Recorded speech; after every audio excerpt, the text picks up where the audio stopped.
Добрый вечер. Вы смотрите программу «Якутия в деталях», проект «Мой доктор». С вами ее ведущий, главный врач Якутской республиканской офтальмологической больницы Иван Луцкан. Ответственное отношение к своему здоровью – это путь к долголетию и качественному уровню жизни. Очень важно осознавать всю ответственность за собственное здоровье. И для того, чтобы у каждого жителя нашей страны и республики была возможность проходить все необходимые исследования, важно проходить диспансеризацию. Именно она помогает не только сохранить, но и приумножить здоровье. И с нашей сегодняшней гостьей, это врачом-методистом отдела организации медицинской профилактики Республиканского центра общественного здоровья и медицинской профилактики, мы поговорим о том, какие способы имеются для того, чтобы пройти диспансеризацию у населения республики, и о том, какие новые виды диспансеризации появятся в этом году в Республике Саха-Якутия. Я представляю гостя, это Титова Саргалана Вячеславовна, врач-методист отдела организации медицинской профилактики Республиканского центра общественного здоровья и медицинской профилактики. Столько слов «медицинская профилактика», что можно запутаться. Добрый вечер еще раз. Давайте расскажем нашим телезрителям, почему очень важно сейчас следить за своим здоровьем и насколько примеры, мы как раз общались до эфира, яркие примеры того, что диспансеризация помогла спасти жизни некоторым людям. Добрый вечер, уважаемые телезрители. Ответственное отношение к своему здоровью — это прежде всего очень важно, чтобы каждый человек понимал, что отвечает за свое здоровье, а также за здоровье своих детей. У нас политика в нашей стране уделяется очень много места, внимания на то, чтобы был каждый человек здоров и вел здоровый образ жизни, так как здоровая нация — это здоровое будущее нашей страны.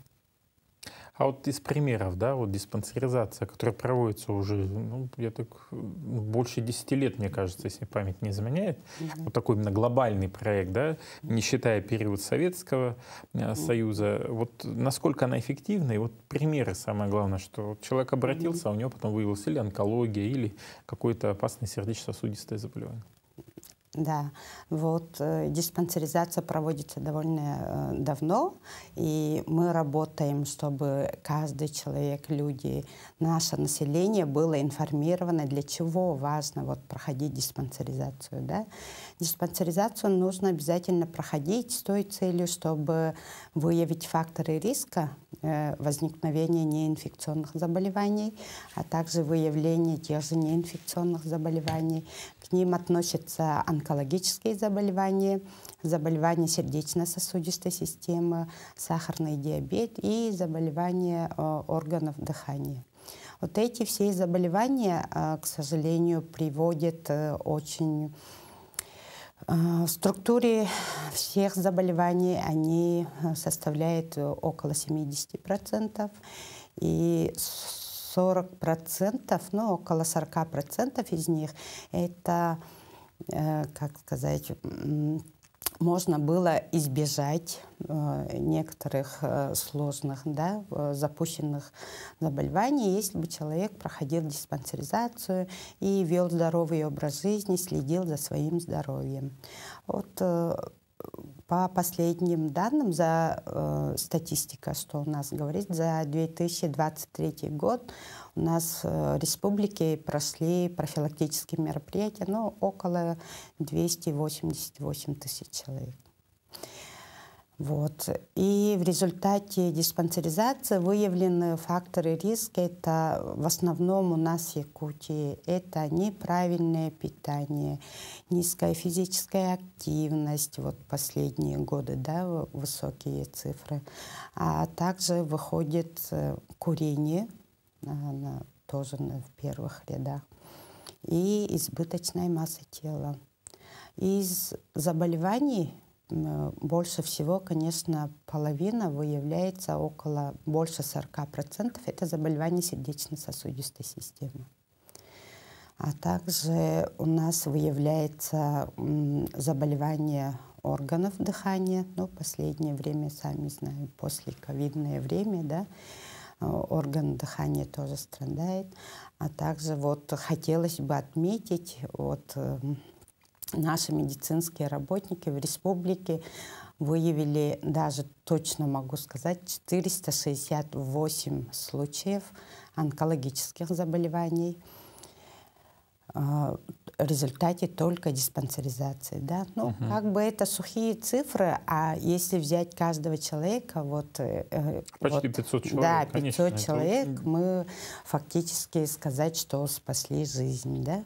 На ранних стадиях выявляется, и, естественно, адекватное лечение, и у человека прогноз лучше. Может быть, чем бы он... К сожалению, вот самое страшное, что онкологические заболевания никакой клинической долгое время человек не чувствует, что он болен онкологическим заболеванием. Поэтому только единственный метод — это проходить диспансеризацию, обследование, и только в результате диспансеризации можно случайно выявить онкологические заболевания. Вот по поводу все-таки диспансеризации и профилактического осмотра. Да, некоторые путают эти понятия. В чем принципиальное отличие и может ли человек, пройдя профилактический осмотр, потом пройти диспансеризацию?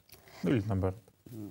Ну, профилактический осмотр, он входит в диспансеризацию, надо понимать. Да? Диспансеризация состоит из двух этапов. Там более углубленное обследование. Диспансеризацию можно пройти с 18 лет до 39 лет один раз в 3 года и старше 40 лет каждый год. Вот в диспансеризацию входит профилактический медицинский осмотр. Это то же самое, первый этап. Да? А те, кто не попали в эти года, они проходят профилактический медицинский осмотр. Ну, стало быть, каждый человек может каждый год проверять свое здоровье. Просто... А периодический медицинский осмотр? А периодический медицинский осмотр, ну вот по практике, если все население, вот сами говорят, мы же уже прошли периодический медицинский осмотр. Периодический медицинский осмотр, разница в целях. В периодическом медицинском осмотре это, так сказать, медосмотр перед работой, получается. Да? У них цели другие, там ставятся такие обследования, которые выявляют заболевания, которые могут... Ну, этот человек может работать на этой работе или не может. Да? А при диспансеризации цели совершенно другие. Там мы выявляем онкологические заболевания, вот заболевания сердечно-сосудистой системы и так далее. Цели совершенно разные в этом, поэтому не нужно путать. Медосмотр перед работой — это, каждой работе там по приказу совершенно разные исследования, но там точно нету исследований на выявление онкологических заболеваний. Ну, теперь, наверное, по пунктам, да, вот вы чуть-чуть затронули эту тему, но я ее попробую раскрыть и так более широко, чтобы для зрителей донести. Все-таки для чего нужно проходить диспансеризацию? Понятно, что это ранняя диагностика, выявление заболеваний, тоже на ранней стадии. А еще для чего? Ну, это самое первое, что нужно проходить, чтобы выявить на ранней стадии заболевания факторы риска, которые могут привести к таким заболеваниям, если вовремя не заняться. А также те, которые уже болеют, они берутся на диспансерное наблюдение, повысить качество жизни. Вот. Если даже у человека очень серьезные заболевания, они проходят потом реабилитационное лечение, общее лечение, и должны повыситься качество жизни. Ну, я еще дополню, да, ведь по итогам диспансеризации, во-первых, это большой аналитический материал, это информация о том, чем болеют наши жители республики, в целом страны, и ведь в последующем это принятие управленческих решений в системе здравоохранения. Вот многие телезрители задают вопрос, вот нам нужен там дополнительно кардиолог, нужен там онколог и так далее, а чтобы обосновать необходимость, нужны данные и статистика, которая будет говорить о том, что как раз все-таки у нас цифры по онкологическим заболеваниям, сердечно-сосудистым заболеваниям, которые вы говорили как раз в начале, что 500 человек выявлено, это ведь серьезные цифры, это только в рамках диспансеризации выявлено, а сколько по-моему, вы сказали, 288 тысяч, да. А у нас в республике живет 1 миллион, да, то есть эти цифры могут быть гораздо больше, и, соответственно, потребность и в онкологии, и в более узких специалистах, она, естественно, будет больше. Поэтому, конечно, вопрос диспансеризации, он очень важен, и самое главное, что ее можно пройти абсолютно бесплатно. Абсолютно бесплатно, в рамках программы обязательного медицинского страхования. Вот хочу еще добавить, что есть такое вот, хочу попасть к какому-то специалисту, да, но бывает, что талонов нету, через очень длительное время нужно ожидать, да. Если в результате диспансеризации по выявленным жалобам, по клиническим, по лабораторным данным сразу направляется на обследование другим специалистам, в течение 3 дней должны попасть уже любому абсолютно специалисту в рамках 2-го этапа диспансеризации. Это к вопросу лазеек. Как попасть к узкому специалисту? Да, потому что человек, если за собой ухаживает, он уже сам подошел, он уже следит за своим здоровьем. Это очень хорошо. Так должно быть. В больницу не должны попадать люди вот исключительно уже на поздних стадиях, да, когда уже лечить сложно, и работоспособность уже у человека снижается. Ну вот по поводу работоспособности и здоровья, теперь немножко о нас любимых, о мужчинах. Здоровье мужчин, вот буквально недавно я был на одной научно-практической конференции, там как раз тематика докладов была связана со здоровьем мужчин. Очень много и в социальных сетях, и мы знаем, что мужчины не всегда обращают внимание на свое здоровье, да, терпят до последнего, по принципу «я мужик, я буду терпеть», но когда уже обращается, там уже выявляется стадия уже или субкомпенсации, или чего хуже, декомпенсации, и, соответственно, уже помочь медицинским специалистам достаточно сложно. Вот как у нас все-таки дела обстоят с мужским здоровьем, и есть ли какие-то специальные программы в рамках диспансеризации? Действительно, ну, сила менталитета, наверное, да, мужчина, он как бы сильный, он не должен, он все терпит до последнего, поэтому действительно поликлиники обращаются при диспансеризации не так. Ну, женщины больше, конечно, преобладают.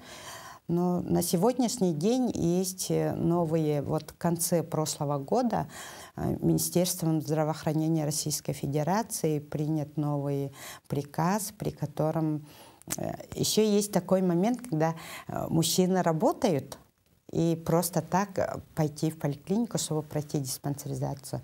Поэтому было принято большое решение, как вы говорите, да, решение на федеральном уровне, чтобы диспансеризацию можно было пройти на рабочих местах. Будут в каждой поликлинике создаваться мобильные медицинские бригады, которые будут выезжать прямо в предприятия, организации и на рабочем месте проводить диспансеризацию. Раньше до этого такого не было у нас, потому что по положению, по приказу можно было диспансеризацию пройти строго по месту прикрепления, получается. Но человек же работает в другом месте, и там обслуживается другой поликлиникой. Сейчас этой проблемы абсолютно нет. Я обращаюсь к руководителям организаций, предприятий абсолютно любого, частные, другой, большие, маленькие предприятия могут в заявительном характере обратиться к руководителю медицинской организации, где вот территориально находится это предприятие. И прямо на рабочем месте абсолютно бесплатно для работодателя, а также для работников будет проводиться диспансеризация силами мобильных медицинских бригад. А вот по поводу мужчин все-таки показатели есть, там ухудшение здоровья? Показатели по мужчинам, конечно, у мужчин заболевание сердечно-сосудистой системы тоже очень большое. Выявляется онкология предстательной железы, хронические заболевания органов дыхания, ну и заболевания пищеварительной системы тоже встречаются. А вот по поводу методов исследования, что в рамках диспансеризации, какие методы исследования применяются, что человек получит на выходе? В рамках диспансеризации на первом этапе, это есть профилактический медицинский осмотр, будут измеряться рост, вес, окружность талии, что очень немаловажно, да, для выявления избыточного веса, ожирения. А также будут измеряться артериальное давление, пульс, сатурация. Измеряться будут лабораторные исследования, это общего холестерина, сахара в крови, общий анализ крови. После 40 лет всем делают, да. И будут, самое интересное, это у нас есть шкала СКОР, где выявляется абсолютный и относительный риск, высчитывается сердечно-сосудистых заболеваний и их последствий. Так, а на втором этапе это в основном самое главное входит онкологический скрининг. Онкологический скрининг включает отдельно для женщин, для мужчин. Для женщин они проходят маммографию 1 раз в 2 года. Также сдают мазки на онкоцитологию, выявление онкологических заболеваний шейки матки.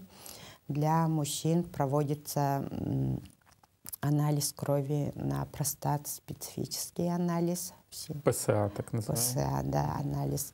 А также проводится эзофагогастродуоденоскопия 45 лет.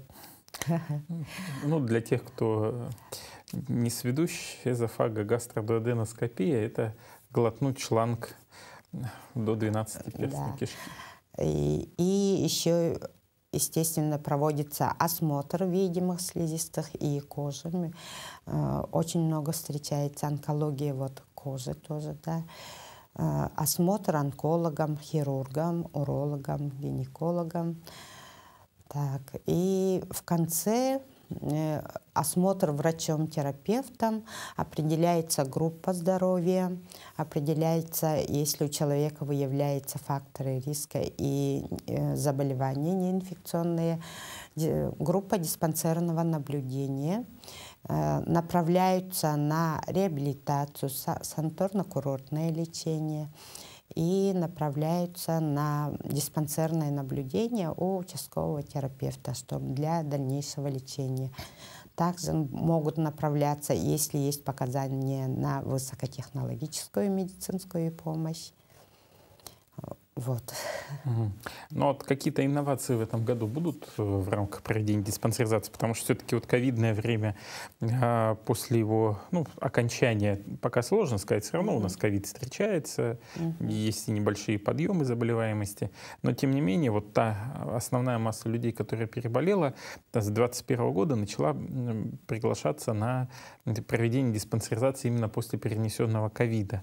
Плюс общая диспансеризация, которая в рамках 18-39 лет. А еще какие-то инновации ждут? 24-25? Вот я уже говорила, что в этом году начинается, с конца прошлого года, мобильные медицинские бригады на предприятиях будут диспансеризацию проходить. Углубленная диспансеризация для тех лиц, которые перенесли новую коронавирусную инфекцию, сохраняется, но она изменилась именно в части сроков. Если раньше было после 60 дней после выздоровления только можно было проходить диспансеризацию, теперь этот период увеличивается, и в течение года человек может проходить углубленную диспансеризацию. А также в сроках еще тоже есть новшество. Это если выявляется показания для консультации специалистов, они должны направляться на исследование и консультации специалистов в течение 3 рабочих дней.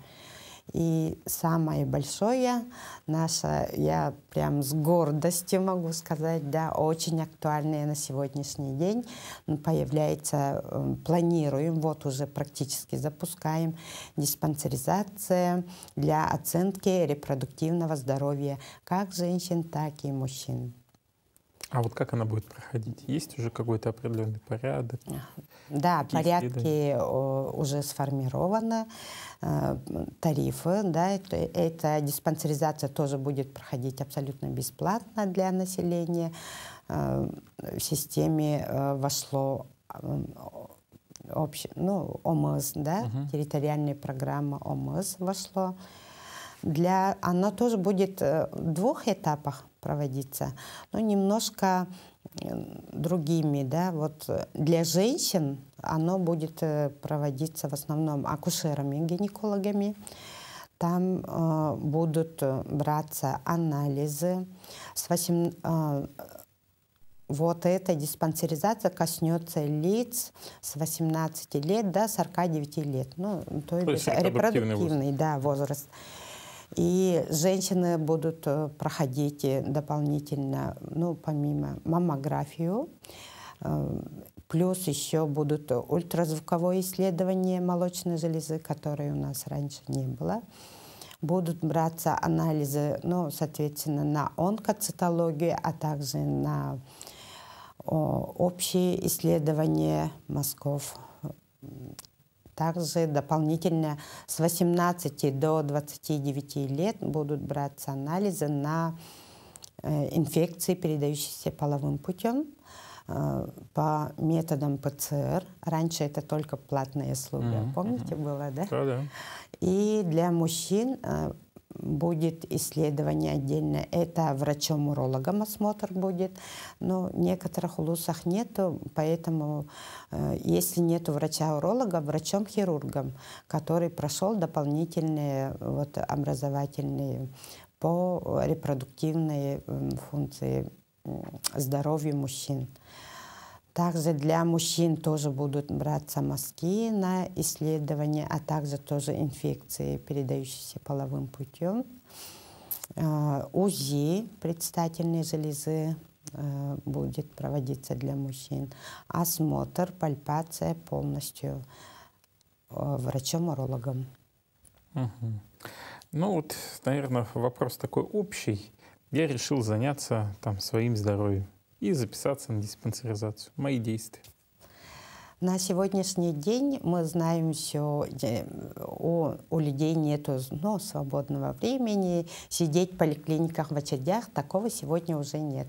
И поэтому есть у нас единый контакт-центр в системе здравоохранения, это 122, можно позвонить, и там очень удобно.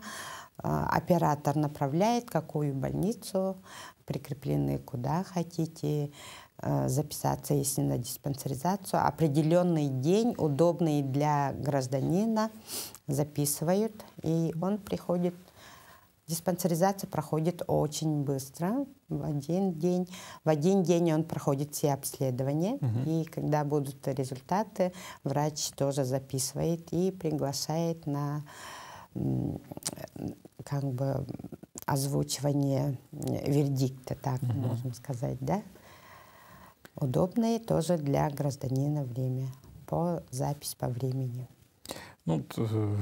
И президент нашей страны Владимир Владимирович Путин в послании Федеральному собранию отмечал вопросы здоровья и сбережения, но и в то же самое время подчеркивалось и ответственное отношение к собственному здоровью, то есть человек сам должен быть мотивирован проходить эту диспансеризацию. И какие проводятся мероприятия по тому, чтобы сподвигнуть людей на прохождение этой диспансеризации. Например, президент в послании огласил, что сейчас будет еще и налоговый вычет для тех, кто прошел диспансеризацию. Да. Какие еще есть формы мотивации?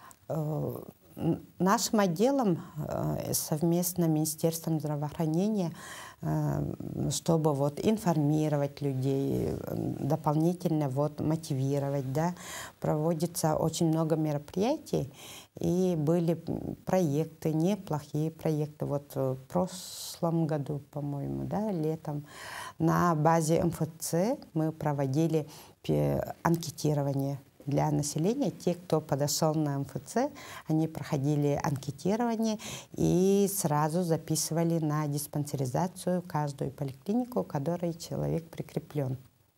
Ну, получается, это те люди, которые пришли с другой целью МФЦ и тут же проходили диспансеризацию. Совмещали приятное с полезным. Да.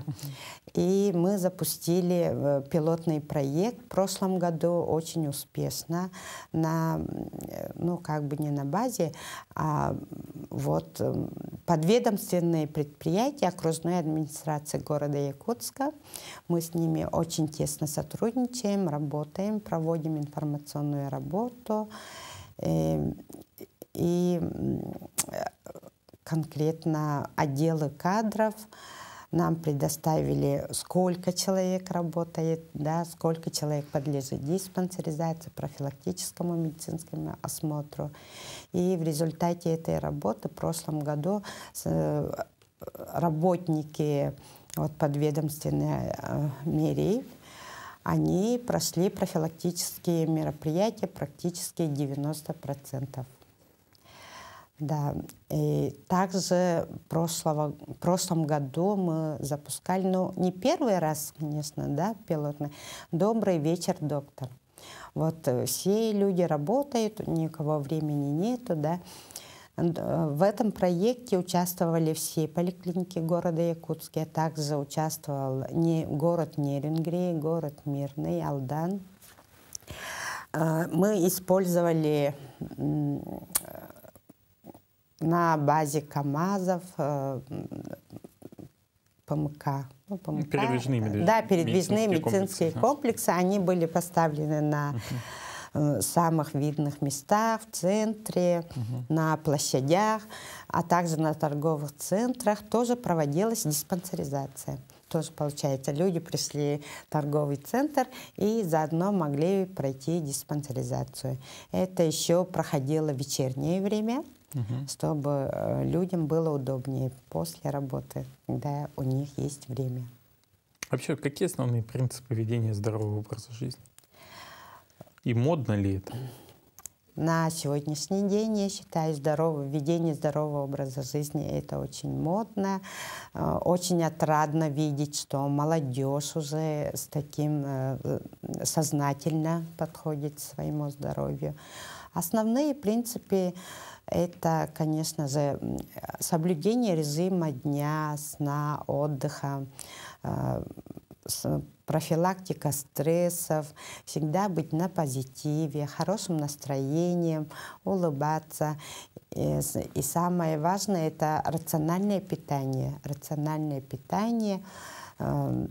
Есть еще обязательно быть активным, физически активным.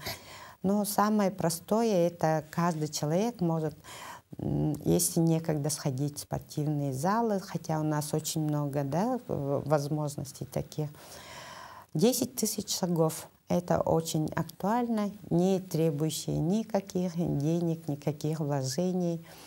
Каждый человек может проходить каждый день. Самое главное здесь, конечно, регулярность получается, да. И, естественно, это отказ от вредных привычек. Курение, электронные сигареты и злоупотребление алкоголем. Ну а вот вообще, как вы считаете, за последние годы количество людей, которые ведут здоровый образ жизни, может быть, меньше стали курить, злоупотреблять, стало их меньше?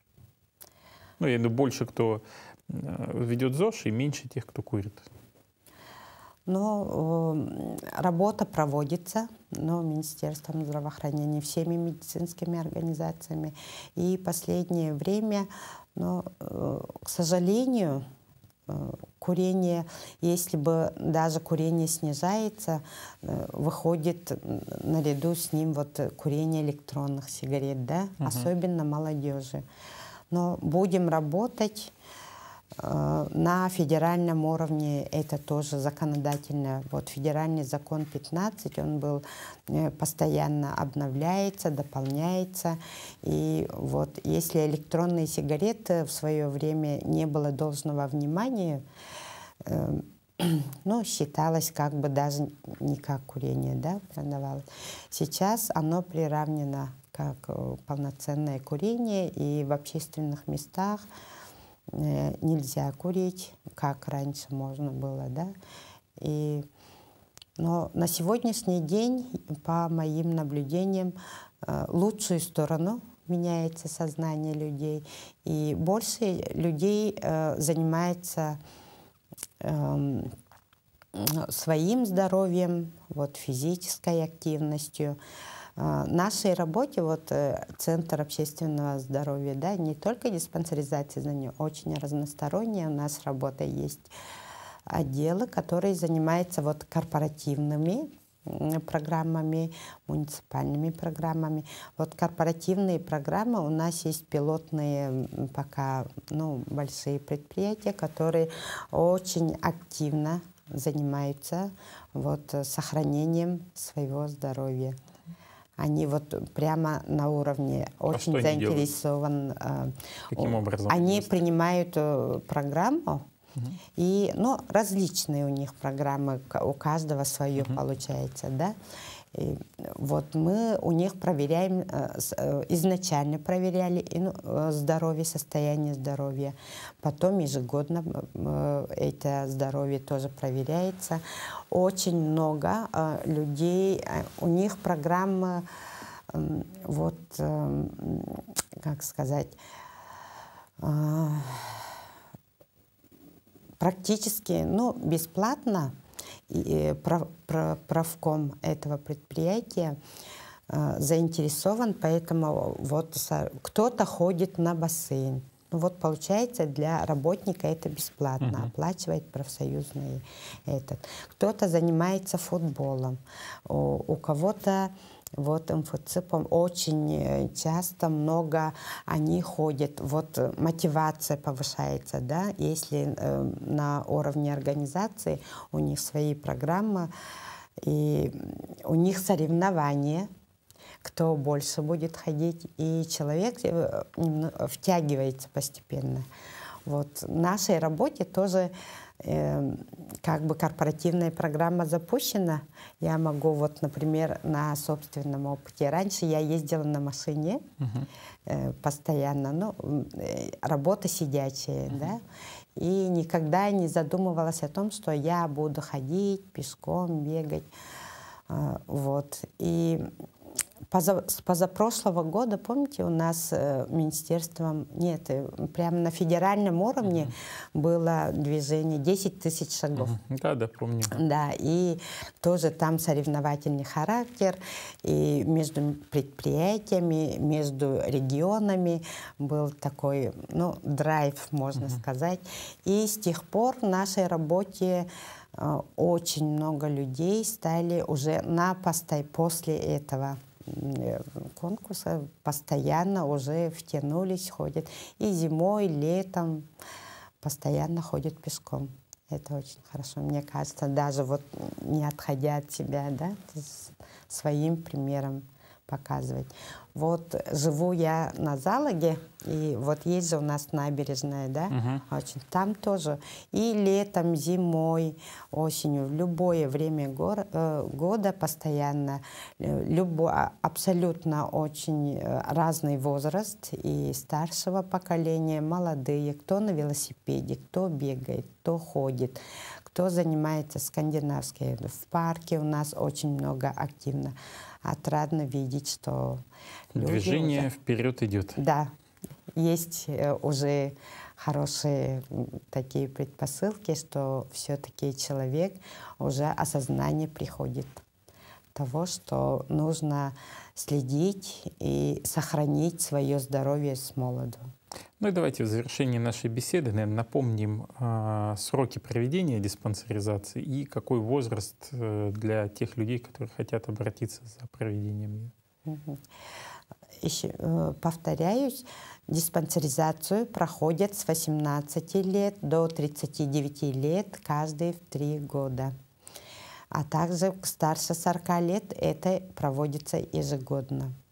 Проводится углубленная диспансеризация для тех граждан, которые переболели новой коронавирусной инфекцией после 60 дней после выздоровления в течение всего года. А также будет новая диспансеризация по оценке репродуктивного здоровья мужчин и женщин с 18 лет до 49 лет. Будет проводиться во всех медицинских учреждениях нашей, даже России. По России это будет проводиться. Спасибо большое за интересную беседу. Хочу напомнить, что у нас сегодня в студии была врач-методист отдела организации медицинской профилактики Республиканского центра общественного здоровья и медицинской профилактики Саргалана Вячеславовна Титова. Я желаю успехов в вашей работе, в вопросах профилактики, огромного количества проведения диспансеризации, своевременного выявления как факторов риска, так и заболеваний у людей. Конечно, хочется, чтобы эта цифра была меньше, но, как показывает практика, все равно эта цифра растет, потому что не всегда люди у нас своевременно обращаются за медицинской помощью, копят свои проблемы, которые потом выражаются в виде определенного заболевания, в том числе и онкологических. Ну а всем остальным, конечно же, я желаю здоровья. На этом выпуск нашей программы «Якутия в деталях. Проект «Мой доктор» подошел к концу. С вами был Иван Луцкан. Смотрите нас по будням в 19:15. Мы рассказываем о том, чем живет здравоохранение Республики Саха-Якутия. Все подробно и все в деталях. Всего самого доброго. До свидания.